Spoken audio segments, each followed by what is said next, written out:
Hi అండి, hello నమస్తే, welcome to Geetha's kitchen. ఈరోజు మన వీడియో వచ్చేసి వెజిటేబుల్ పన్నీర్ పులావ్. ఈ వెజిటేబుల్ పన్నీర్ పులావ్ రెస్టారెంట్ స్టైల్లో ఇంట్లోనే చాలా ఈజీగా రెడీ చేసుకోవచ్చు. లేట్ చేయకుండా వీడియోలోకి వెళ్ళిపోదాం. ముందుగా వీడియోని ఫస్ట్ టైం ఛానల్ చూస్తున్న వాళ్ళు ఛానల్ని సబ్స్క్రైబ్ చేసుకోండి.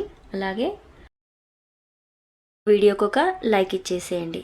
ముందుగా స్టవ్ పైన ఒక గిన్నె పెట్టేసి అందులో 2 స్పూన్ల దాకా ఆయిల్ వేసుకోవాలి. 1 స్పూన్ దాకా నెయ్యి వేసుకోవాలి. తర్వాత చిన్న చిన్న ముక్కలుగా కట్ చేసి పెట్టుకున్న పన్నీర్ ముక్కల్ని ఇందులో వేసేసి నూనెలో బాగా వేయించుకోవాలి. తర్వాత 1/2 స్పూన్ పసుపు, 1/2 స్పూన్ సాల్ట్, 1/2 స్పూన్ కారం వీటన్నిటిని ముక్కలకు పట్టేలాగా కలిపేసుకొని బాగా ఆయిల్లో వేయించుకొని ఒక ప్లేట్లో షిఫ్ట్ చేసుకోవాలి. ఇప్పుడు ఇదే ఆయిల్లో సన్నగా కట్ చేసి పెట్టుకున్న 2 మీడియం సైజ్ ఆనియన్ని ఇందులో వేసేసి కొంచెం కలర్ చేంజ్ అయ్యేంత వరకు వేయించుకోవాలి.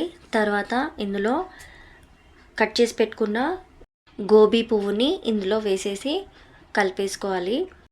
ఈ పన్నీర్ వెజిటేబుల్ రైస్ని లంచ్ బాక్స్ ప్రిపరేషన్లో కూడా చాలా బాగుంటుంది. గోబీ కొంచెం వేగిన తర్వాత ఇప్పుడు ఇందులో చిన్న చిన్న పీసెస్గా కట్ చేసి పెట్టుకున్న క్యారెట్ ముక్కలు, బీనీస్, అలాగే మటర్ని వీటన్నిటిని ఒక 10 నిమిషాల పాటు బాగా ఉడికించుకోవాలి. తర్వాత ఇందులో సన్నగా కట్ చేసి పెట్టుకున్న పచ్చిమిర్చి వేసేసి ఒకసారి కలిపేసుకోవాలి. మీకు కారం ఎక్కువగా కావాలి అనుకుంటే ఇంకా 2-3 పచ్చిమిర్చి కూడా యాడ్ చేసుకోవచ్చు. వేసేసుకొని ఇది ఇలా కొంచెం వేగిన తర్వాత ఇందులో రుచికి సరిపడా సాల్ట్ వేసుకోవాలి. ఆల్రెడీ సాల్ట్ మనం పన్నీర్లో వేసుకున్నాం కాబట్టి కొంచెం తక్కువగానే వేసేసుకోవాలి.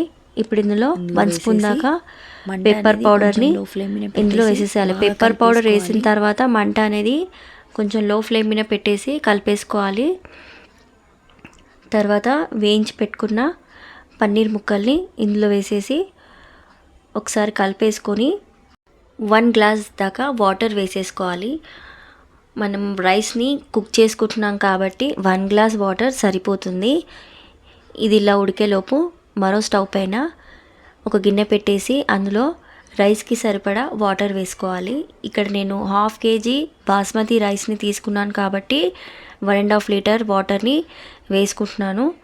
ఇందులో కొంచెం 1 స్పూన్ దాకా సాల్ట్, అలాగే 1 స్పూన్ షాజీరా, 2 యాలకులు, ఒక చిన్న దాల్చిన చెక్క, 2 లవంగాలు వేసేసి కొంచెం వాటర్ వేడైన తర్వాత రైస్ అనేది ఇందులో వేసేసి బాగా రైస్ని ఉడికించుకోవాలి. రైస్ అనేది మినిమం ఒక 80 to 90% వరకు ఉడకాలి. ఇలా వీడియోలో చూస్తున్నట్టు రైస్ని బాగా కుక్ చేసుకోవాలి.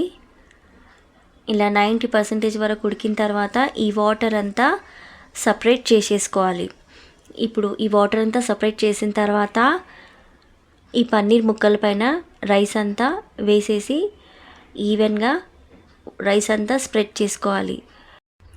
తర్వాత దీనిపైన సన్నగా కట్ చేసి పెట్టుకున్న కొత్తిమీర, పుదీనా దీనిపైన ఇలా స్ప్రింకిల్ చేసేసి 1 స్పూన్ దాకా నెయ్యి వేసుకోవాలి. మీకు ఇష్టం అనిపిస్తే ఈ టైంలో అరముక్క నిమ్మరసాన్ని కూడా వేసేసుకోవచ్చు. తర్వాత మూత పెట్టేసి ఆవిరిపోకుండా మినిమం ఒక 10 నుంచి 15 నిమిషాల పాటు మంటని లో ఫ్లేమ్లో పెట్టేసేయాలి. తర్వాత ఒక 15 మినిట్స్ తర్వాత మూత తీసి చూస్తే రైస్ అనేది మనకి ఇలా విడివిడిగా చాలా బాగా రెడీ అవుతుంది. ఈ రైస్ని డైరెక్ట్గా ఇలానే తినొచ్చు, లేకపోతే దీని కాంబినేషన్గా రైతాను కానీ ప్రిపేర్ చేసుకోవచ్చు. ఇది ఇలా రెడీ అయిన తర్వాత దీన్ని ఒక ప్లేట్లో సర్వ్ చేసుకోవడమే. అంతే, రెస్టారెంట్ స్టైల్లో మనకు పన్నీర్ వెజిటేబుల్ పులావ్ రెడీ. దీన్ని ఈవినింగ్ టైంలో లంచ్ బాక్స్ ప్రిపరేషన్లో కానీ ఈవినింగ్ టైంలో పిల్లలు వచ్చే టైంలో కానీ ప్రిపేర్ చేసుకుంటే చాలా బాగా ఇష్టంగా తింటారు. వీడియో కనుక నచ్చినట్టయితే లైక్ చేయండి, షేర్ చేయండి. అండ్ ఫస్ట్ టైం ఛానల్ చూస్తున్న వారు ఛానల్ని సబ్స్క్రైబ్ చేసుకోండి. మరో వీడియోతో మళ్ళీ కలుద్దాం. అంతవరకు బాయ్ అండి.